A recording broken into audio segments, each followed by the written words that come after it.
கூலி படத்தோட அப்டேட் நான் சொல்லலைங்க. இந்த திரையரங்கு உரிமையாளர் சங்க தலைவர் திருப்பூர் சுப்பிரமணியம் அவர்கள் சொன்னது.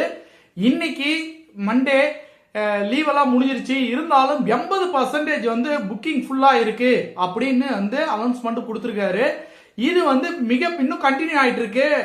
அதாவது இன்னைக்கும் பாத்தீங்கன்னா 80% புக்கிங் ஆயிருக்கு. கூலி படம் மிகப்பெரிய பிளாக் பஸ்டர் ஹிட் அப்படிங்கிறதுல மாற்று கருத்தே இல்லை.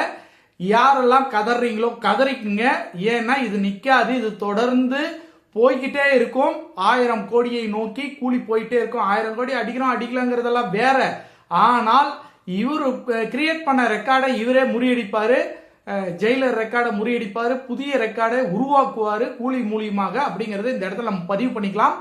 மற்றொரு விஷயம் என்ன அப்படின்னு பாத்தீங்கன்னா, தமிழ்நாடு மட்டும் இல்ல, ஆந்திரா, கர்நாடகா மற்றும் நார்த் இந்தியா மற்றும் உலகளாவிய அனைத்து இடங்களிலும் பாத்தீங்கன்னா இன்னைக்கு மண்டே கூலி புக்கிங் கிட்டத்தட்ட ஆவரேஜா ஒரு நல்ல புக்கிங் கிடைச்சிருக்கு. இன்னைக்கான கலெக்ஷனும் ஒரு நல்ல கலெக்ஷனாவே இருக்கும் அப்படிங்கறது தான் கிடைச்சிருக்கிற தகவல். கூலியோடைய ரெக்கார்டு அப்படியே இன்க்ரீஸ் ஆயிட்டே இருக்கு, கலெக்ஷன் இன்க்ரீஸ் ஆயிட்டே இருக்கு. புதிய மைல்கல்லை நோக்கி கூலி படத்துடைய கலெக்ஷன் போயிட்டே இருக்கு. ரசிகர்களுடைய ஆதரவு தொடர்ந்து கிடைச்சிக்கிட்டே இருக்கு. ரசிகர்களோட ஆதரவு எப்படி கிடைச்சிட்டு இருக்குன்னா, இந்த படத்தை போய் நெகட்டிவ் ரிவ்யூ எப்படா சொன்னீங்க, நெகட்டிவ் ரிவ்யூ சொல்ற அளவுக்கு இந்த படத்துல எதுவுமே இல்லையடா, 74 வயசுல தலைவர் என்னமான நடிச்சிருக்காரு, 74 வயசுல நம்மளால நடக்க கூட முடியாதேடா, 74 வயசுல டான்ஸ் பண்றாரு, ஃபைட் பண்றாரு, நல்ல ஒரு ஆக்டிங் கொடுக்குறாரு, 74 வயசுல நீ என்னவா இருப்ப அப்படிங்கிறது யோசிச்சுக்கோ ரிவ்யூவர்ஸ்.